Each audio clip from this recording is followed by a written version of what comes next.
IKEA is a global powerhouse worth nearly $100 billion, a retail empire that has transformed the living rooms, bedrooms, and kitchens of billions of people across every continent, and stands today as the undisputed king of affordable home furnishings, selling everything from flat-pack sofas to meatballs in over 400 stores spanning more than 50 countries. Yet, behind the cheerful blue and yellow warehouses and the famously confusing layout of its massive showrooms lies a remarkable story of determination, innovation, and controversy involving a poor farm boy from rural Sweden who started his business empire at the age of 5 by selling matches door-to-door and would go on to build one of the most successful retail companies in history while carrying a dark secret from his youth that would haunt him for the rest of his life. Just like the humble farm boy who created Lamborghini after being insulted by Enzo Ferrari, or the blacksmith's son who built Ferrari from nothing. Ingvar Kamprad possessed an entrepreneurial obsession and relentless vision that couldn't be suppressed by poverty, rejection, or the harsh realities of life in one of Sweden's poorest regions. But unlike those stories of pure triumph, Kamprad's journey would be complicated by a shameful chapter from his teenage years that he would spend decades trying to reconcile with the progressive, inclusive brand he had built. Ingvar Kamprad was born on March 30th, 1926, on a small farm called Elmteryd, near the village of Agunnaryd in the Småland region of southern Sweden. One of the poorest and most unforgiving agricultural areas in the entire country. The soil in Småland was rocky and difficult to farm. The winters were brutally cold and long, and the people who lived there had developed a reputation for being extremely frugal, resourceful, and hardworking simply because survival demanded nothing less. Kamprad's family struggled financially throughout his childhood, and from the earliest age, young Ingvar understood that money was scarce and every krona had to be carefully managed. While other children were content playing games or helping with basic farm chores, Kamprad displayed an unusual entrepreneurial instinct that set him apart from his peers. At just 5 years old, he began buying matches in bulk from Stockholm at wholesale prices and then selling them to neighbors in his village at a small markup. Discovering that even as a child, he could generate profit through clever buying and selling. It was a humble beginning, but it taught him the fundamental principles of business that would guide him for the rest of his life. As Kamprad grew older, his small business ventures expanded in scope and ambition. He began selling flower seeds, greeting cards, Christmas decorations, and even fish that he caught himself in local lakes, always looking for new products and new customers.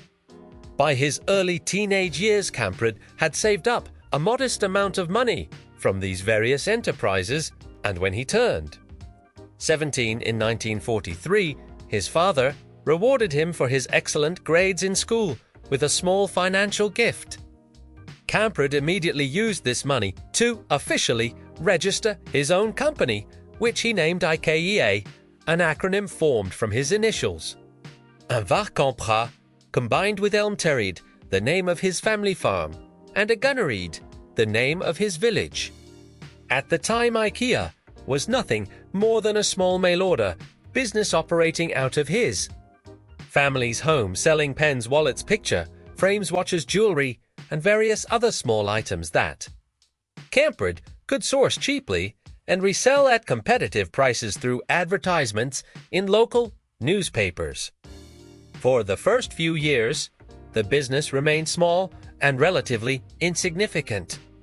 But Kamprad was learning invaluable lessons about supply chains, pricing strategies, and customer service that would prove essential to his future success. The turning point in IKEA's history came in 1948, when Kamprad made the fateful decision to add furniture to his product catalog.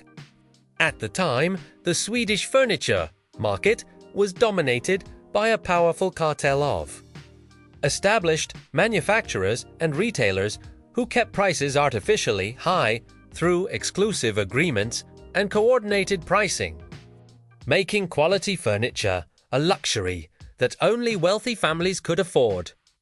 Working-class Swedes were forced to either save for years to buy a single piece of furniture or settle for cheap, poorly made alternatives that would quickly fall apart. Kamprad saw an opportunity to disrupt this system by offering well-designed, functional furniture at dramatically lower prices than the established retailers, making it accessible to ordinary people who had been completely shut out of the market. He began sourcing furniture from local manufacturers in the Småland region and offering it through his mail-order catalog, at prices that undercut the traditional retailers by substantial margins. The response from customers was immediate and enthusiastic, with orders pouring in from all over Sweden as word spread about this young entrepreneur who was challenging the furniture establishment. However, Kamprad's success did not go unnoticed by the powerful cartel that controlled the Swedish furniture industry, and their response was swift and brutal. The established manufacturers and retailers viewed IKEA as an existential threat to their profitable business model, and they organized a coordinated campaign to destroy Kamprad's upstart company before it could grow any larger. They pressured furniture manufacturers to stop supplying IKEA with products, threatening to cut off business relationships with any supplier who continued working with Kamprad. They banned IKEA from participating in furniture, trade fairs and exhibitions where retailers traditionally showcased their products to potential customers. They used their influence with industry associations and trade publications to marginalize and exclude the young competitor who was disrupting their cozy arrangement. For most entrepreneurs, this kind of coordinated industry boycott would have been a death sentence, forcing them to either give up entirely or accept a subordinate role within the existing power structure. But Kamprad possessed a stubborn determination and an almost defiant refusal to quit, even when the odds seemed impossibly stacked against him. Instead of surrendering, Kamprad made a series of bold and innovative decisions that would not only save his company, but fundamentally transform the entire furniture industry. First, he decided to bypass the Swedish manufacturers who were refusing to work with him by establishing his own design and production relationships, taking control of the entire supply chain from conception to delivery. Then in 1951, he made an even more radical move by opening IKEA's first furniture showroom in Älmhult, allowing customers to see and touch the furniture before ordering it. A revolutionary concept at a time when most furniture was sold through catalogs or small retail shops with limited inventory. But the most consequential decision came in 1961 when Kamprad, frustrated by the continued resistance from Swedish suppliers and looking for ways to further reduce costs, made the controversial choice to begin sourcing furniture from Poland, which was then part of the Communist Eastern Bloc during the height of the Cold War. This decision was considered shocking and even unpatriotic by many Swedes at the time. But it gave IKEA access to high-quality craftsmanship at significantly lower labor costs, allowing the company to continue undercutting its competitors while maintaining healthy profit margins. It was during this period of rapid expansion and constant innovation that one of IKEA's most famous and defining features was born, almost by accident. In 1956, one of Kamprad's employees, a designer named Gillis Lundgren, was attempting to fit a table called the Lavette into his car so he could transport it home after a product photo shoot. The table was too large to fit, and after struggling with it for several minutes, Lundgren had a simple but brilliant idea. What if they just removed the legs? The table could then be transported flat and reassembled later by the customer. This moment of practical problem-solving gave birth to the concept of flat-pack furniture, the innovation that would become synonymous with IKEA and revolutionize the entire furniture industry. By designing furniture that could be disassembled, packed flat, and easily transported, IKEA could dramatically reduce shipping costs, minimize damage during transit, and pass those savings on to customers in the form of even lower prices. The flat pack concept also meant that customers could take their furniture home immediately rather than waiting weeks for delivery, and the assembly process, while sometimes frustrating, created a sense of personal investment and accomplishment that traditional furniture shopping could never provide. Throughout the 1960s and 1970s, IKEA expanded rapidly across Sweden and then into neighboring countries, opening massive warehouse-style stores that combine showroom, warehouse, and restaurant under one enormous roof. Kamprad's vision was to create a complete shopping experience that would make furniture buying accessible, affordable, and even enjoyable for ordinary families. He insisted on keeping prices as low as possible, often to the frustration of his financial managers, because he believed that IKEA's mission was fundamentally about democratizing design and making good furniture available to the masses rather than maximizing short-term profits. By the 1980s and 1990s, IKEA had become a truly global brand, opening stores across Europe, North America, Asia, and eventually reaching nearly every corner of the world. The company's distinctive blue and yellow stores, inspired by the colors of the Swedish flag, became instantly recognizable. Landmark and the IKEA catalog became one of the most widely distributed publications on Earth, with hundreds of millions of copies printed in dozens of languages. However, in 1994, Kamprad's carefully constructed image as a benevolent entrepreneur working to help ordinary people was suddenly shattered when a Swedish journalist published revelations about his involvement with fascist and Nazi-sympathizing organizations during his youth.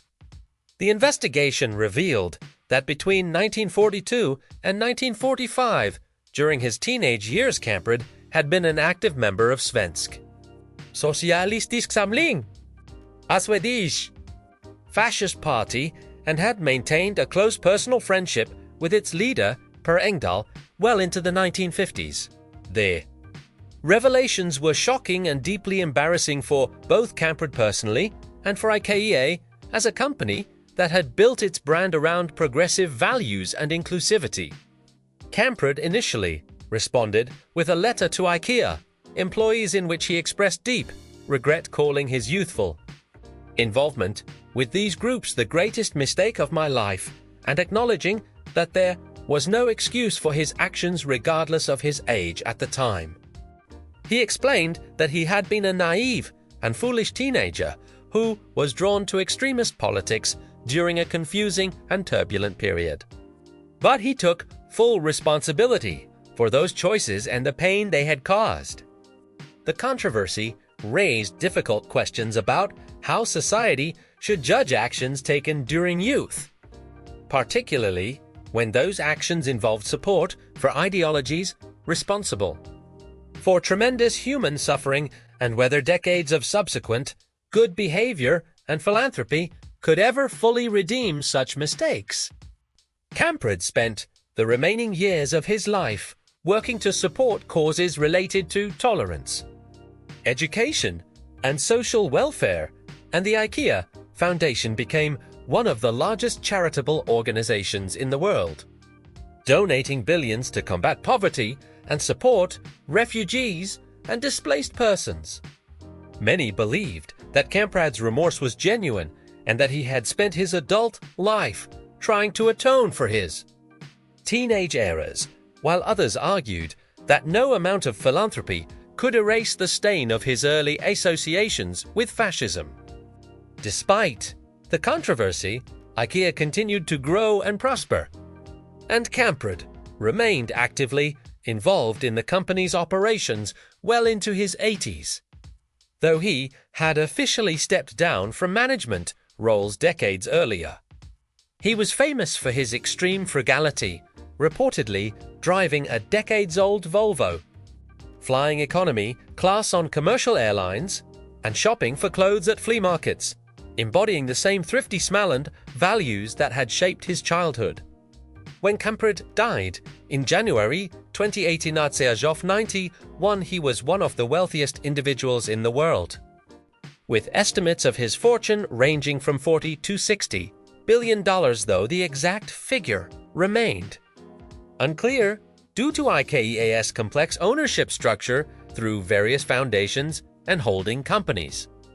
Today, IKEA employs over 200,000 people worldwide and serves hundreds of millions of customers, each year remaining privately held and controlled by a series of foundations that ensure the company stays true to Kamprad's original vision of making well-designed furniture accessible to everyone. The company has become more than just a furniture retailer. It has become a cultural phenomenon that has fundamentally changed how people around the world think about home furnishing, interior design, and the relationship between price and quality. This is the complex and contradictory story of how a poor farm boy from rural Sweden built a global empire by challenging established power structures and democratizing design, while carrying a shameful secret from his youth that would forever complicate his legacy, proving that even the most successful lives are rarely simple. Stories of pure triumph, but rather complicated journeys marked by both extraordinary achievement and profound mistakes. Thank you all for watching. Make sure to subscribe and like the video, and I'll see you in the next one.